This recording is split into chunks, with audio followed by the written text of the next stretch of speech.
आप राहुल गांधी का चर्चा कर रहे थे। ये राहुल गांधी के दो ट्वीट हैं, एक 2024 का, एक 2025 का।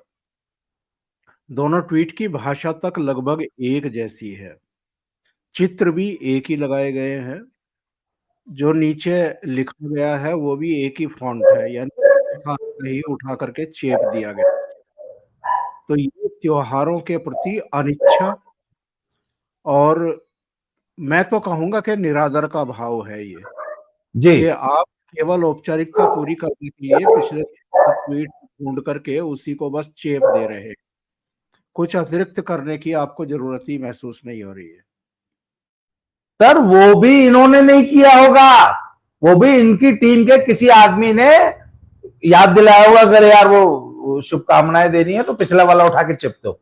और सर एक बात है, इसमें ये कभी भी हमारे किसी देवी देवता का चित्र नहीं लगाते हैं।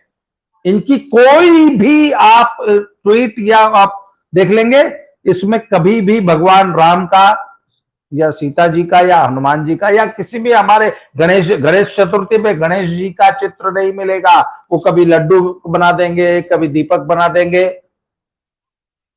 क्यों? क्योंकि इनके जो पर्सनल बिलीफ्स है ना, इस्लाम के और ईसाइयत के, वो उसमें मूर्ति पूजा जो है वो तो हराम है। तो ये कहीं से भी मूर्ति पूजक नहीं दिखना चाहते। तो इनकी बधाइयों में भी राजनीति है।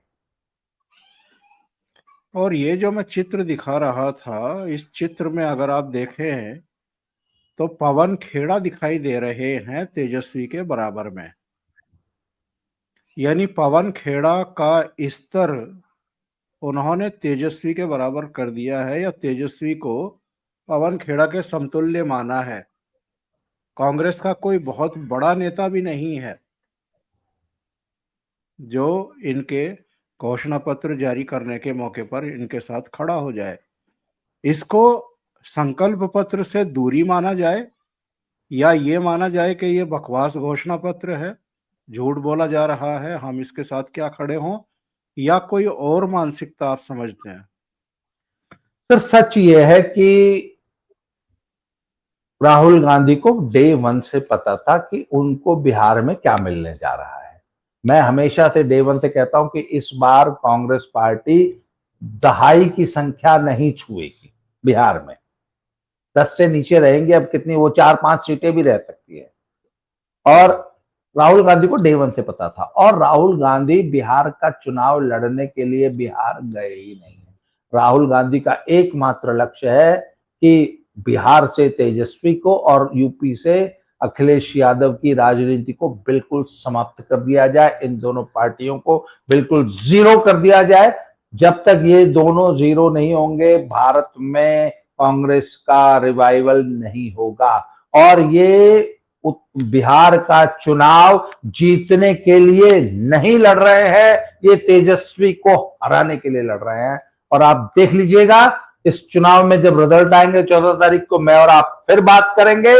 आप देख लीजिएगा कि महागठबंधन में एक दूसरे को वोट ट्रांसफर नहीं होंगे और तेजस्वी यादव कांग्रेस की 60 सीटों पर अपने वोटर को, अपना वोट बीजेपी और जेडीयू को शिफ्ट करते हुए दिखाई देंगे।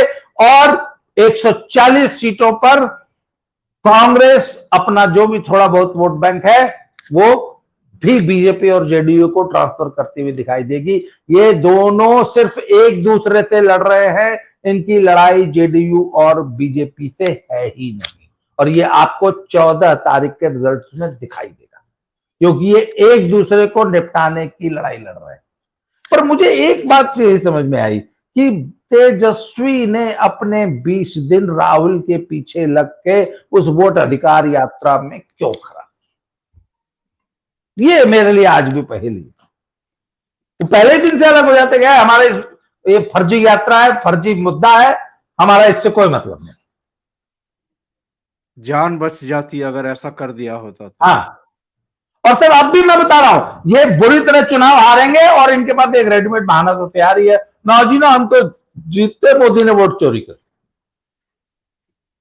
एसआईआर में 65 लाख हमारे वोट कटवा दिए, मोदी ने वोट चोरी कर लिया। ये सिंपल एक बहाना पहले से तैयार है।